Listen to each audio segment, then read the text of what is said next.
Hey everyone, welcome back to Financify. In today's video, I'll show you how to add money to your Cash App account on your mobile device. Let's get started. First, open the Cash App on your mobile device.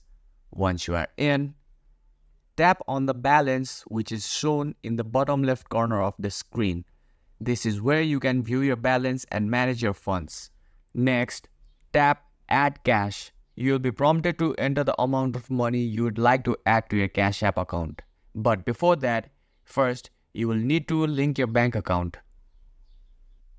Tap on Linked Accounts and add your bank details. Once you are done, enter the desired amount you would like to add. Then, tap Add to confirm. Depending on your security settings, you will be asked to confirm the transaction using your Touch ID, Face ID, or Cash App PIN. Once confirmed, the amount will be added to your Cash App balance.